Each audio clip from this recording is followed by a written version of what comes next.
Well, I'm so happy that the weather is really nice in London. I'm just super energized by it.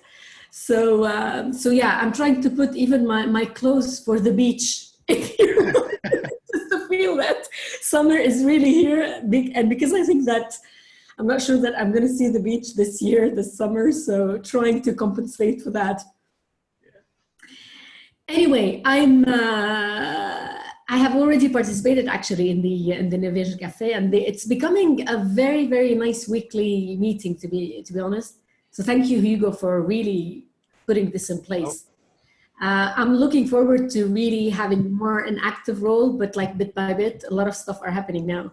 So bottom line, I'm actually an executive coach and work actually also with entrepreneurs as a mentor and a coach, mainly helping founders to become C executives, and trying to help them build really companies to last. Well, very good. Welcome. Hi, Marco. Hi, Pedro. Hi, everyone. Maybe an intro. I think we've met before, Marco, Pedro. I met Pedro before years ago. Welcome. Well, I'm based in Ireland, in Dublin. Actually, I'm not working. I'm looking for a new job, but I used to work on the pharmaceutical industry, especially on finance and then on finance transformation. I love the subject of innovation. Everything that is related with innovation is one of the reasons that I attend to this. And if there is any opportunity for I help on this journey, I will jump in, of course. So very nice to meet you all. And I'm from Portugal, as most of you know. Welcome. Hi, Marta. One of our next speakers is also in now. I think it's next week. Pedro, a bit about yourself. Hello. Hi.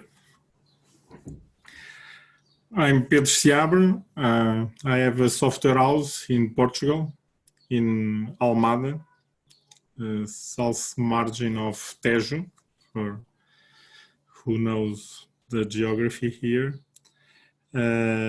We develop our own products. I have the company for 24 years, and we have two main pillars where we work in tourism, in distribution of tourism, where we have a workbench of software to distributors, where we integrate with air, hotels, insurance, rent-a-cars, and so on. So we give a platform that covers all the life cycle of the business. And we have another platform that is script or server, that is a BPM, a business process management, where we have different kinds of customers all over the world. For instance, we have group Sky in the UK, and we have here in Portugal some customers that use it to implement processes. That's it. Welcome. So an entrepreneur in the room, a person that trains or coaches entrepreneurs. So interesting. And another guest, Luis, hello. And muting.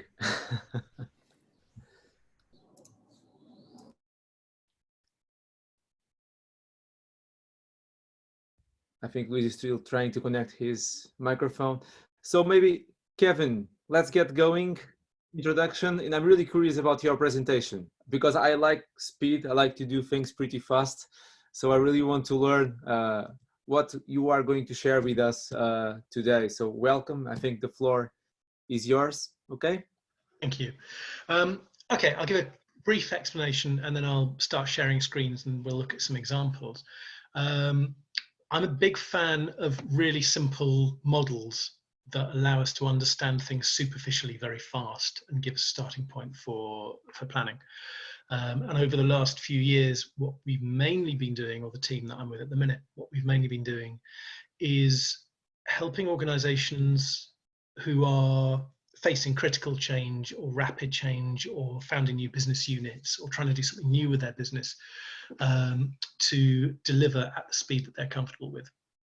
And one of the things that's become apparent with that, and this is slightly built on the work that I did before, I mean, I was operations director for a dot-com incubator during the dot-com boom. So I built a load of businesses at extremely high speed back then. But one of the things that has become evident is that everyone talks about speed. There's a lot of hyperbole about speed. And all these cliches come in, right? So it's fail fast and often, move fast and break things, pivot, all the rest of it. I love pivot, right? Because pivot basically means we've completely screwed up, but we're going to claim it's a good thing, not a bad thing, and nobody will judge us for it. Absolutely love that. That's great. But all of these cliches actually divide into two very different camps. So pivot and fail fast and often are about embracing a speed of change, right?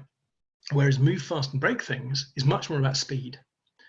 And there is a huge difference working with teams who need to iterate and experiment and innovate fast, and teams who need to deliver fast. So what we started doing is breaking this down into a two-dimensional array, kind of very simple two-dimensional model, where we juxtapose speed against G-forces. And to a certain extent, the inspiration for this is something like the Boston matrix. And I'm guessing a lot of people on the call know exactly what I mean by the Boston matrix. For anybody who doesn't, 2 lines on a graph.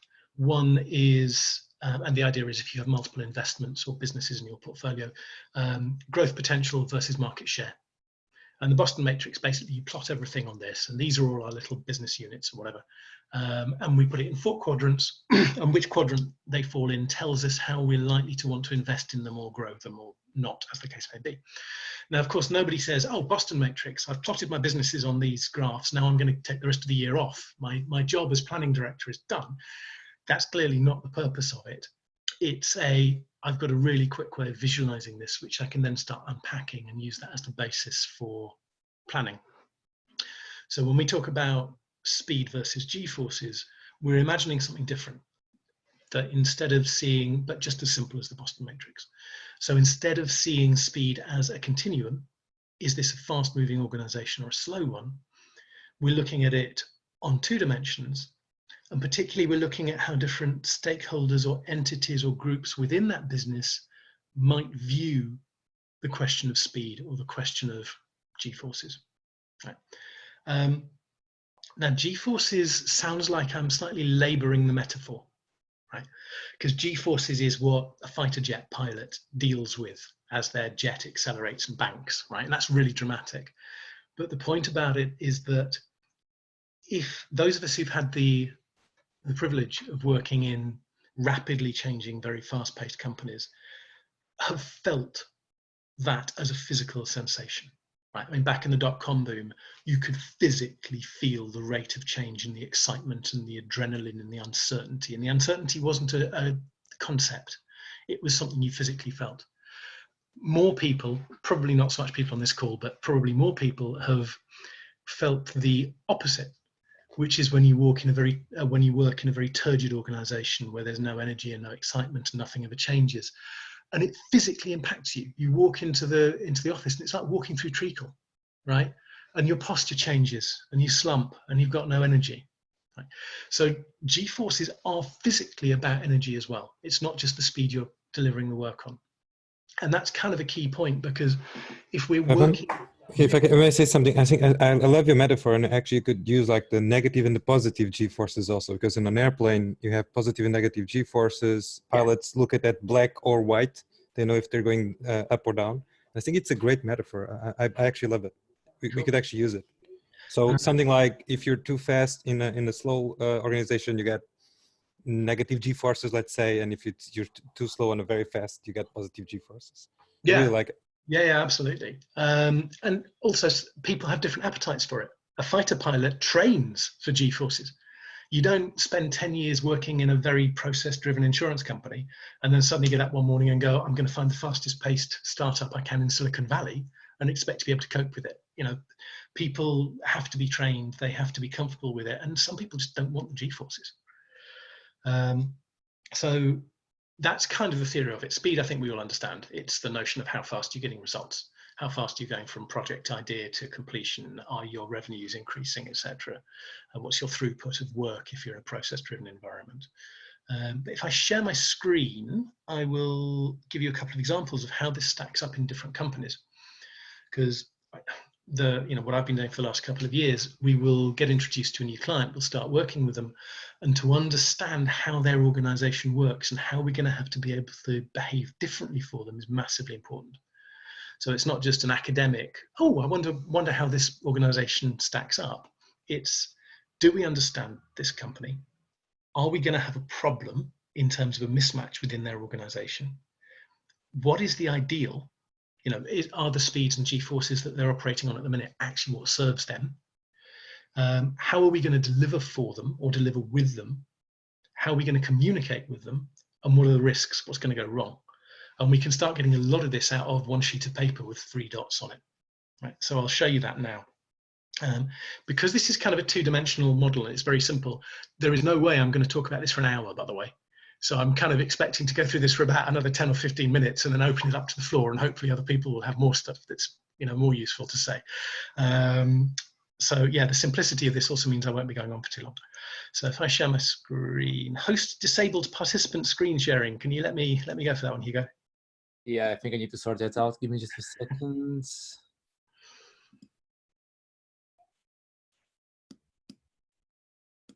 Can you try now, please? That's looking better. Right. So is that coming through? Yes. Perfect. So in this instance, we've got 2 axes. Let's assume that halfway up the G-forces axis would be average for an average company, whatever an average company is. Halfway up the speed axis would be, along the speed axis would be average for an average company. So if we look at this visualization of a company, this is somebody who's very comfortable with high G-forces and also moving very quickly. This is a glorious client to work with. This is phenomenally good fun, because what this is a really well-aligned scale up. So these 4 examples I'm going to show you were real clients, but obviously for fairness, I can't talk about who they were. But in this case, we're talking about an executive team which is massively motivated, massively incentivized. They've just raised a pile of venture capital money. The dream is in sight. They will do anything they need to get that dream, and they know it's all going to get horribly, horribly pear-shaped if they fail. Right? Their motivation is huge. Their appetite for change is huge. They are setting up a new business unit. They've brought on what we would refer to as the champion, who is, as an external company, the person we're going to be working with. Now, for people working internally, that may not be a useful person to have on this chart, but for us, these 3 are massively useful. The executive team, the champion who we're reporting to, in this case, business unit lead, and then what's the norm within the company? Now, I would regard the discrepancies between these 3 as perfectly normal and healthy, because the baseline, the cultural norm for the company that we're seeing here is above average for G-forces and above average for speed. But it's a little bit slower than the executive team are maybe expecting, and without the obsession with change and the appetite for change. And that's great. These are people who actually have to plan what they're going to be doing this week and next month and the quarter after and get results. They're not fighting change, but it's reasonable that they're going to be a little bit slower paced and a little bit more reverse to change than the executive team. The champion is well aligned with them. So we can look at this and we can say, okay, this is a well-functioning scale up. Do we have a problem here in terms of how we need to deal with these people? Is there going to be a lot of friction? There's going to be the usual friction, and all companies have their own issues. All scale ups tend towards problems with groupthink, for example. But there's nothing about the alignment of the individuals within this, or the capacity for or appetite for speed or G-forces, which is going to cause us any problems working with them. They're probably working at roughly the ideal speed and G-forces. Maybe the baseline guys could be going a little bit faster. If we're delivering with them, can we help them move a little bit more swiftly, but without scaring them and making them, embrace change that they don't need to embrace? This is fine. This is a great way for us to be working. And there's nothing here that requires us, for example, to communicate differently with different stakeholders, right? Because they're all broadly in alignment with what they're doing. But you can see where this starts getting interesting if I flick to a different company. So where do I, there we are. That is not a well-functioning scale up. That's a hugely excited startup, right? That immediately you look at and you understand that this is the classic definition of a startup. This is a temporary organization in search of a business model. So they're experimenting and they're iterating really fast, but they're not necessarily delivering a lot. I mean, you know, they're doing averagely well. They are doing work. There's stuff getting done. That's great. But with this, we can look at this and go, okay, the challenge for us is different immediately. So we are going to want to help them move in sync down and to the right. Not necessarily as soon as possible, but at the time that is appropriate. So in the short term, we're going to be working with them to help them innovate and iterate. And we're probably going to be throwing together MVPs and chucking concept documents together and digging out regulatory information to make sure we're not going down any blind alleys, blah, blah, blah. But we're not at this point trying to deliver anything. When it is appropriate, we will be moving down and to the right, because at that point, we want to start moving towards a fast-paced delivery. So the difference between that and that, in a sense, we kind of want to move these guys from where they are there to where these guys are there, from your kind of startup to your scale up. Okay. There's another example.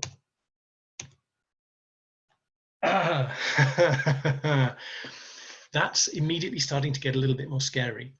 And you'll see I've colored in the little green squares in the space between these three stakeholders. And the well-aligned companies are inherently less scary than this. At this point, we've got issues with how we're going to have to communicate with people. And there is an uncertainty over what we're delivering. So we can look at this and we can say the baseline of the company is mildly averse to change. The executive team have brought in a champion to shake things up. The champion wants to move way faster and is really open to experimenting with new ideas, trying different innovation frameworks, whatever it is. We're going to get some pushback from baseline. This is kind of a problem for us. Now we can come up with a plan for this. So we can look at this and say, okay, in the short term, we become a kind of skunk works for them. We can deliver applications, MVPs, whatever it is, while the organizational change that needs to occur within this organization occurs. Now, we're not organizational change agents. Some people on this call may well be. And your view of this will be very different, because you'll look at this and go, right, I can see how I need to move that cultural baseline up towards the executive team, for example. But for us, it's like, okay, in the short term with the skunk works, and we're expecting somebody else to be affecting organizational change, because this is dysfunctional. This is not going to work. And if we can't make this work, that champion's going to resign and go work somewhere else, right? So immediately by seeing this green box get bigger, we're seeing an increase in risk. And we're looking at this and we're seeing that our operations will be different. Here, we can work in alignment with them. We can work as partners with the different parts of the business. Here, we have to work separately from the business, and we have to moderate our communication so as not to scare them. So here, no one in the executive team is going to be scared if we say, hey, look, here's a whole load of crazy ideas which we're exploring. Here, we kind of need to say, we've explored some stuff. Don't worry too much about this. Here's the vision of the future, which you're going to now enjoy buying into. So the communication changes as well. And if I go to this as my last and final example, that's horrific. Right. Superficially, oh, the green box is slightly smaller than that. It's probably less scary. No, it's not. That's horrible. Right. Because what we're looking at in this instance is an organization where there are a couple of very well-functioning business units who have got into a great rhythm. They're delivering at above average speed. They're getting good results. Sales are good. There's no sort of turgid inefficiency in the way that they operate. But the business unit leads are kind of driving this forward despite the executive team. The executive team's kind of hit a plateau. They're operating at an average speed and they're just coasting. Possibly this was a startup that's kind of hit the level of competence of the founders. And now the business unit leads driving it, but the way they're doing that is by kind of eschewing change. So they're doing what they're doing it really well. Now the executive team have brought somebody in this case, a sort of CRO, CMO type person, and said, right, we want more growth. We want to be shaken up. But culturally, they're not comfortable with it. And the poor champion, who has now engaged us and said, you know, we want you to help out with this, is going to be in a situation where he's trying to push the company faster than the executive team want, with more appetite for risk than anybody else wants. And not only does this change the way we communicate, but we can look at this and go, there is a huge risk.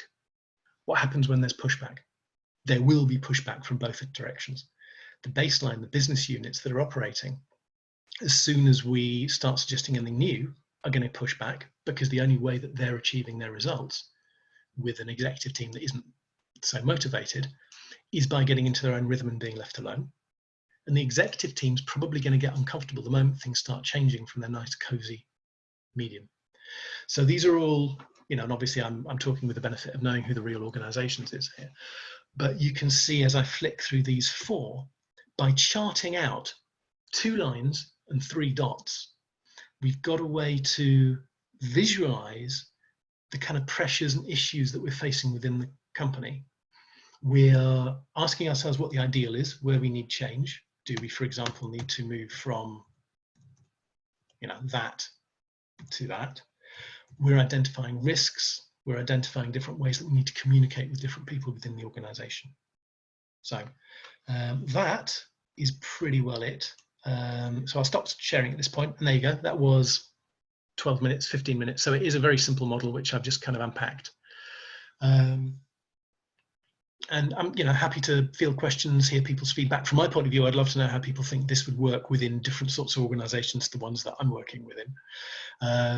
But equally, if anybody wants to pick my brains, pick away. So Hugo, where do you want to go from here? Oh, thank you very much. I think it's a different way to explain what typically change management consultants in change management frameworks, and also on the corporate innovation space, when we talk about the need to set up a temporary team, as you mentioned. Sometimes we call it an innovation lab or innovation squad or a startup. The way the angle that you are trying to explore this is different from the angle that traditionally we explore, which brings something new to the table. So wow, this was really cool, and probably I'm going to use this. I don't know if I need to pay royalties or something like that, but thanks for sharing. Okay, but this is not about me. It's about all of you here in the Innovation Cafe. So I'm going to mute myself, and feel free to ask questions, discuss, disagree. I'm gonna take it also, Kevin. Just a warning. I really love it. Typically what I found about this is there's an underlying study with I always need to use some notes. The Leoncini trust pyramid, where you have trust, conflict, commitment, accountability, and results that actually connect to the problems. And I feel it as trying, as Hugo said, as trying to get some innovation in. That the speed that we have, usually when you get some G-force against us, we do exactly what you said. We start bringing things up to our own hands and try to break through that force by showing something. And it's interesting how you put it in a simplistic framework when we're confronted with all these methodologies with agile versus waterfall strategy, change management. I really like it. So I totally agree. And I think there's a lot that we can explore around this with still on the metaphor and an aeronautics approach.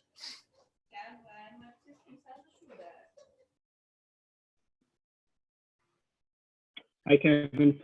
Fernando here. Thank you for the presentation. It was very good. I think the framework is very useful and is very helpful, especially when you're trying to pitch the case for change to executives, right? Because a lot of times executives don't know where they are in the journey, right? So they want to move very fast, but they don't know where they are themselves in that journey, right? So I think it's a very nice and simple way to show, hey guys, this is where you guys are, right? This is where us champions, right? Moving this forward, this is where we are in terms of our vision. This is your baseline, right? So we need to be realistic in terms of the roadmap we put in place to move the organization forward, right? So it should be a combination of all those 3 things. And I really like it because it can really help show the leadership of the executives, like this is where you are and this is how we can move forward. So I think it's a very valid way of showing that. Thank you. Hi. It was very interesting. My question is, how do you have a suggestion how to measure that and to share with the team? So actually start from some sort of objective data rather than an opinion.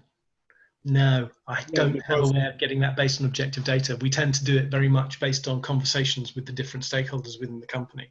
And then what we'll usually do is we'll do that for our own benefit and then share it with the person we're calling the champion, who's the person that we're being contracted to get results for. So I totally get your point, because it hasn't got an objective measure behind it. It's hard to defend. You know, if we showed that to an executive team who are going to be insulted by it, we can't defend it. If they say, well, we don't agree.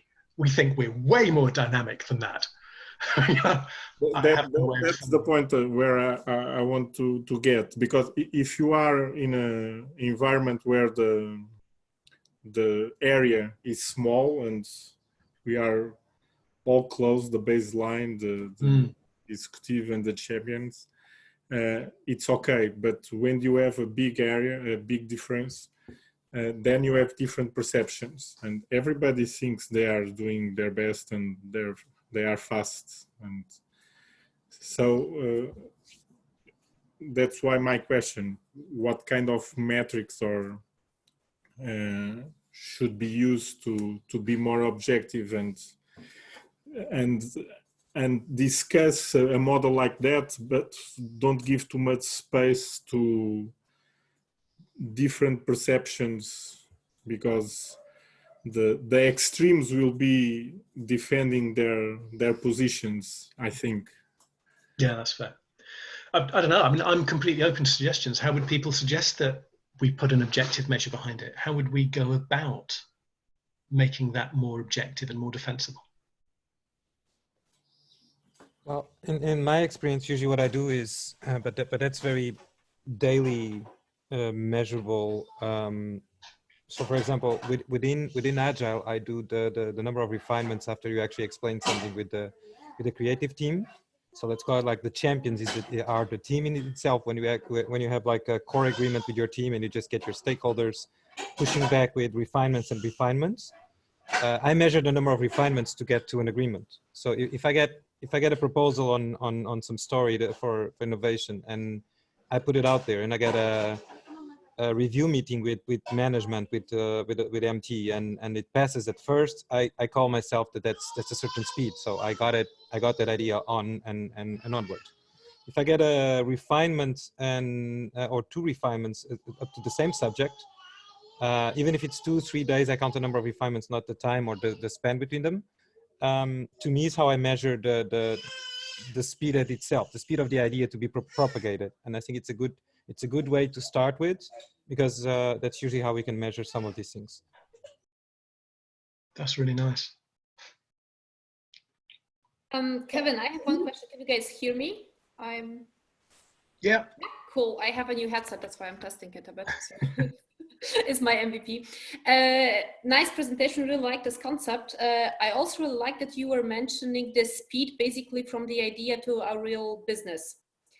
And I was wondering, because we are discussing metrics right now, if we can somehow really measure the speed in terms of money, like, you know, from the idea to the first customer, or how much do I have to spend in terms to get the MVP? Is there anything like that possible? Have you guys did it this way? Because, you know, I'm missing in my business, daily business, basically the connection between terms like G-forces, speed, and where's the money? So maybe you have an idea here. No, but it's an interesting idea, isn't it? I mean, very often you know, we would have somebody come to us with a demand, with a completely insane demand, and we just go, okay, how do we deal with the insane demand? So, you know, it might be we've just raised a bunch of VC cash and we need to announce the product in 4 weeks' time. No, we don't know what the product is. It's like, well, we have to move at a certain speed. But so at that point, I guess if we did that, we'd measure, well, speed from idea to product launch is 4 weeks, but only because it has to be, because that's what somebody's demanded that it is. That doesn't really tell us how the organization would be operating as a baseline. You know what I mean? So what could be the baseline? Is like 4 weeks. What does it mean? Like if I'm, you know, going back to the agile thing, and let's take Scrum, the basic framework, how much does it take in terms of money? Or yeah, and I guess the question is, would you need to know that on an industry by industry basis? Would you need to be able to compare multiple companies within the same industry? I mean, for example, in a previous role, I built a process for completion of product. So go from completion of product through the whole manufacturing process, getting sign off from third-party distributors, blah, blah, blah. And we could measure that in terms of weeks. We knew that the industry average was 6 months and we did it in 12 weeks. Well, okay, but we knew the industry average was 6 months. I'm not sure that would have been exportable to a different industry. So I guess what you're asking, which is a really cool idea, would you need to have a load of data from different analogous companies? Or products. Mm. Yeah, and the Like- competitive. Yeah, sorry, go ahead. Yeah, go ahead. I was just, thinking about it. I was gonna say, like, well, you guys are bringing this to a whole new level. Usually, you're combining business intelligence with competitive intelligence, and at the same time putting speed and G-force. So that's ultra cool. But you're already at the extreme of, you're already being champions on this. So that's basically knowing the industry and knowing the average. I can tell you from fintech and banking, it's extremely hard because it depends on the clients, depends on the size of your client. But still, you can calculate an average of what would be considered a successful project. In my industry, for example, if you can get a project up and running from 1 year or less, it's considered a success, and it's hard to get it. So I would say we can measure if you deviate, as you said, Marta, from the baseline of a framework that we choose, either that being agile, safe, whatever. If you deviate a little bit from what you planned with your product owner and so on, with the value that it's estimated to be there, that could be a way to measure it. It doesn't mean to be a single unit. You can actually deviate on the amount, costs, time. You would calculate the cost based on the time. I think it's ultra interesting. It could be an interesting framework. But then again, it's very edge thinking. So you guys are pretty much being the champions on this. So it would be hard to explain to a normal executive or a normal CFO how you're measuring all this in terms of price and money, but it is an amazing flexibility. It is really interesting. But on the other hand side, this is actually the questions I'm getting, because if we are trying to push, let's say, a new methodology, so I'm going there and telling them, guys, let's apply lean startup, then you're going to be faster. Then the question is, okay, so what I'm going to save in terms of money. So, I'm really looking for something like I can at least give them an indicator. I'm not telling about, $55.65. That's not what I'm looking for, but just try to find a dimension how to translate the speed in terms of money. So this is basically what it's a good idea. I was discussing last week about the difficulty on explaining to certain clients like banks or more executive clients the advantages of agile in terms, exactly like you said, in terms of costs, and because they cannot forecast or they need bigger forecasts, and we cannot have contracts on a sprint basis. That doesn't work with bigger clients. But I can imagine that if you show them some, based on a baseline, if you show them speeds of deployments with sprints, number of developers, number of POs, if you do an average cost, and that's what Kevin was saying, it's not that easy. Sometimes you know it, sometimes you don't know it. An average cost on the industry, and you can say, okay, we're going to have a time to market of 6 months. We're going to lower your TCO by 20%, and you sum those costs because we're just going to have 4 persons involved. Decisions are going to be taken in every 2 weeks plus 4 weeks, 4 sprints. Yeah, it's a complex model, but I think we probably can get there. It's not. Yeah. It's not easy. So adding to that, Bruno, I think those are very valid points. I think, at least in my case, what works very well, because a lot of executives don't understand sprints and backlogs and POs and stuff. That's our terminology, right? We know that, but they don't know that. It's something that I find, well, at least in my experience, it's use outcomes, right? Business outcomes, right? Try to articulate this message and say, okay, this is from a business standpoint. This is how you want, what you want to achieve, right? And this is how I can help achieve those outcomes. Tie everything I do to outcomes, and I find it, at least in my case, it's much easier to have that dialogue with the executives because they get the outcomes. That's where the money comes from, right? Right. That's what their bonus come from, right? If they don't achieve those outcomes, they don't get their bonus, right? Yeah. So, I find it difficult if you get to a point where you're talking about sprints and stuff, they just don't get it because they think that's a too technical, agile thing, so they don't go with it. So I try always to define the outcomes up front and agree those metrics up front, and then we have a measurable way of assessing work. And another important thing that I do as well, and I find this framework quite useful. And actually, Kevin, I will try to use it. Maybe I'll reach out to you for some help. because I think that something very important that I do is that baseline assessment, right? Before I start any innovation journey, I try to define that baseline, where we are, right? And use that to pitch the executives and say, okay, guys, this is where you are. If we do A, B, and C, we're going to achieve outcomes A, B, and C. You know what I mean? So I find it more useful, right? And the more visuals you have and the data to support it, the easier that conversation with executives. So that's pretty much my experience. It might not work in different place, but it's been working in place with me. Evan, just a quick question. Actually, I find the model simple, and that's why it might be really powerful, right? So especially when you're talking with people who are at a certain level in a company. But I was wondering if, I understand that you said that there are no metrics, like no objective metrics that go behind those two lines. I was wondering, what is it subjectively that you lean on to be able to describe a baseline for that, or where you want to go following the speed and the G-force?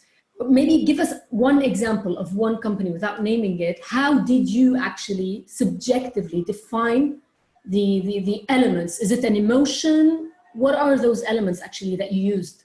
Yeah, I mean, so it's a series of conversations with clients and with stakeholders, which for us, because we tend to work distributed and with global clients, it's almost always video calls.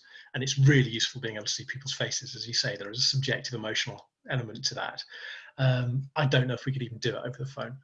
But in one case, for example, we get a phone call from somebody who was the marketing director at a previous client of ours who's just joined a new company. He said, right, I now have this CRO, CMO role, and this is what I want to achieve. Okay, so we can get a sense from him of what he's trying to achieve, what speed he wants to move at. Is he interested in experimentation and seeing multiple different options, or does he want to just hone an existing process? So we can kind of get a sense from him, and hopefully he'll be fairly objective with us about what he wants to achieve in that case, because he's new to the organization, he's got no budget, he's telling us what he's going to contract us to deliver. Hopefully that's fairly objective. What we then want to do is we want to get on calls with other people within the organization, and we want to get a sense from them of how they're operating, what they're aiming to achieve, and also kind of see how they react when we suggest different things. So in that case, for example, we get on very early on with one of the business unit heads. We try to get on very early on with the business unit head. First thing that happens is we get fobbed off with their kind of project manager, junior person. And it's like, okay, they are immediately resistant to what the champion is trying to achieve. And we work out from the junior person that actually she's been told that she wants assets from us, but she doesn't want us to rock the boat. So we start throwing in a holiday, well, we could do this, and would this be useful for you? Would this be useful for you? Just like deliberately going above her pay grade in the questions we're asking. The next call, her boss is on there, the business unit head is on there. And we start picking up from her a dissatisfaction with the executive team. And that was a crazy set of conversations within, our third conversation with the client. And I've now got the CRO and the business unit head conspiring with each other as to how they can get us paid without the CEO noticing. So, okay, we're starting to pick up some fairly serious issues here with the executive team and the attitudes of the executive team. This could just be toxic company politics, right? So we can't take that as read. We want more sources of information. We want to talk to the project managers who've worked with them before and what happened on previous projects. We want to talk to the executive team and say, the champion has brought us on because he wants us to look at this, this, and this. Not he wants us to achieve this or deliver this, but these are the areas that he believes we can add some value to. How do you see this shaping up? What's important to you? And we start getting a lot of, oh, well, I'm not really sure I'm bothered about that, but I'm really interested in the same thing I've been doing for the last 3 years. It's like, okay, so this was the owner, founder, visionary who's taken one product to a certain level and is kind of now resistant to change. So, we built that up over probably a period of about 4 weeks with probably 4 or 5 conversations per week. So by the end of it, and they weren't like huge marathon, we're going to have a 2-day workshop things, but they would have been quick half-hour conversations that didn't interfere with people's days. And we're just building up incrementally this understanding. And I totally get the suggestion that it would be less subject to our own bias and also more defensible if it was based on solid data. But I would love to know how to get it based on solid data, but I can't see that. We're doing it through a series of interviews effectively. We just don't call them interviews. Kevin and Kiki, if I can add something, what I noticed in one of my previous experiences was on that feeling was the huge difference and gap between the product manager value idea of what the product would bring, the product owner idea of the value that would bring, versus the whole stakeholders that were founders that created the product. They had it's his baby, their baby. And it's interesting if you do those 3 interviews with the CEO, a product manager, and a product owner, and even you can go down the level to a functional designer or something. If you notice that huge gap, then you know that there's a huge problem between the baseline, the so-called baseline, and then the existing champion.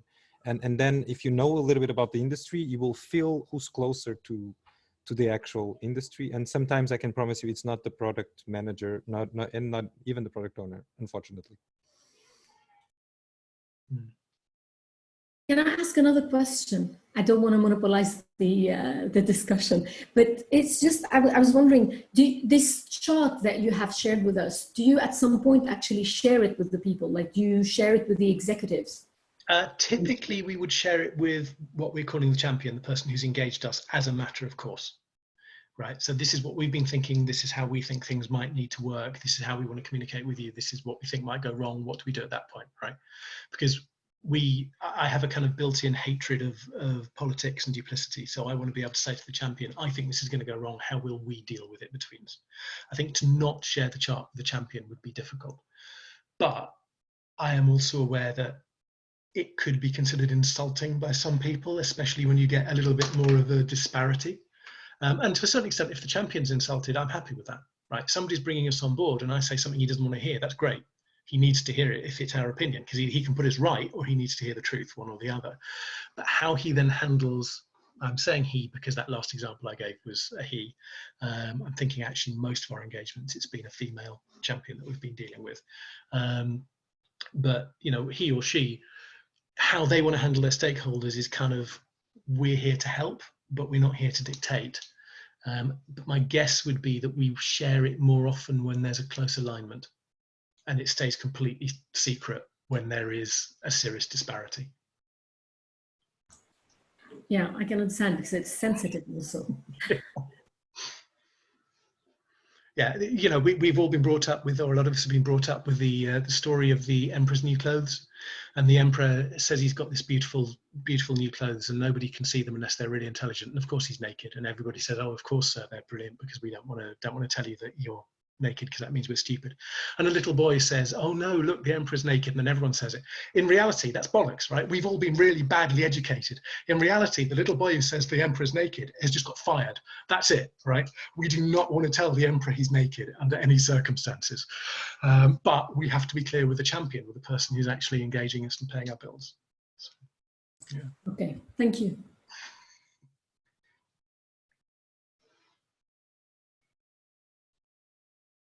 Is your experience in a particular industry?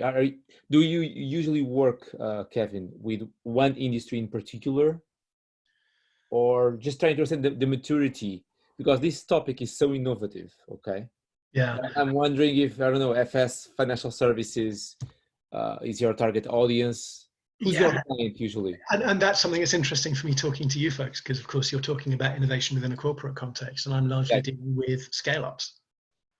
You know, occasionally more of a well-funded startup, but you know, typically it will be somebody who, you know, we've got our Series D VC money, or we've built up the company from 2 people in a basement to 50 of us, and now we're introducing a new product line. You know, it tends to be that kind of level that we're dealing at, rather than the tens of thousands of people across 20 countries. Okay. So scale-ups are your target audience, let's say. They've tended to be. That's where we've done the most work, and that's where we've done the best work as well. You know, we've done bits of work for, you know, Santander and Nestle and all the rest of it, but it's never anything particularly exciting. We just go, yeah, fine. It was, you know, happy to be able to name drop and happy that the bills got paid, but that's not where anything really exciting happened.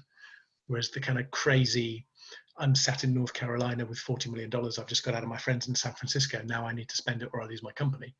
I need to spend it well or I lose my company. That's an awesome, big, scary, audacious goal. That's great. All right. Any more questions?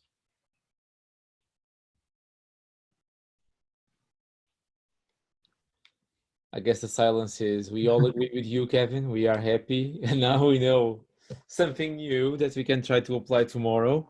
Convince my boss that this is really relevant and we need to hire you, Kevin. All right. Okay. So next week we have 2 speakers. Okay. This is an experiment because usually we do this every single Thursday. But next Wednesday, we are going to talk about the power of external innovation during uncertain times. Our guest is from New York. So I guess it will be probably 9 a.m. in the morning, something like that in New York, but Wednesday at 6 p.m. Then Thursday, the day after, is Marta still here? Yes. We'll talk about evaluation and validation of ideas. This is really interesting. Marta, are you prepared just to tell us a bit more about your presentation? A short elevator speech. I'm not prepared, but I will try. Oh, You probably realize that I really love money. So I'm gonna talk with you a little bit about the money and how we can really, let's say, talk about innovation and on the same time talk about money. So basically what we discovered with our clients that design thinking or design sprint is a really nice idea. People love it. And I think we had it already in the first call, that after that, nothing happens. So like people, go with full heads of new ideas and for a long time, nothing happens. And then we basically discovered that it helps the executive team a little bit if we just meet once again and really try to evaluate the ideas, what we have there, try to monetize them in terms of put some metrics on that, like, okay, what's the expected ROI of this idea, how to evaluate them, and then help them to figure out how they can validate this idea. So this is basically what I'm going to show you next week. So what we have done, this is very empirical example. So there is no theory, there's no model behind of that. Maybe you guys will find some patterns there. I just wanted to show you what worked well, what didn't work at all, and also a little bit to show you what we figure out. So in which cases we really like to go with the startup approach, with the very, let's say, modern innovation management practices, and that sometimes really it's better to stick with the old portfolio management methodology. And this is basically, that's what I would like to discuss with you next week. So I'm really curious. I hope to see all of you next week there to talk with me about money. No, that's really interesting, and I'm helping many different organizations on that particular topic because it's becoming popular probably to organize ideation workshops. A few guys call it innovation workshops. I think ideation is one thing, innovation is another thing. Innovation is something new and valuable. It takes more than an idea, right? You need to take that idea to market. In some organizations, legacy or established organizations in particular, the amount of effort they put to understand if an idea is valuable or not is sometimes massive. Sometimes it's cheaper to invest and test and experiment that idea instead of paying a lot of money to develop a business case. And usually old organizations, they do that. Internal meetings, they try to sell the idea internally, slide decks, business cases, but they don't test the idea in the market. And when they go to the market and they test that idea, they realize, okay, the business case was wrong. We need to start all over. And in the other hand, startups, they are like, okay, here's an idea. I will probably run a design sprint or a similar approach. I will test this very quickly. I will iterate until I confirm there's something here, or okay, let's kill this as soon as possible because there's no desirability for this. So I'm really curious about that presentation. All right. Yeah, and I will try to put Kevin's model from today because I see really a lot of similarities, especially when you are saying, okay, startups are more on this, when I got this model right, more on the upper right-hand side. And usually the old-fashioned organizations are more on the lower left side. So let me just give it a try and try to put my customers also on this diagram. I'm really awesome. Really Let me know how it forward. goes. That would be really interesting to hear how it goes. Just join the call next week, then you will see. Awesome. Okay, It's cool. 6:30 on Thursday. And don't forget there's one at 6 p.m. on Wednesday with Olivia O'Sullivan from New York. So please try to come here as well and bring friends. We need to make sure that this community becomes bigger and stronger over time. I think it's really helpful, but I appreciate your feedback.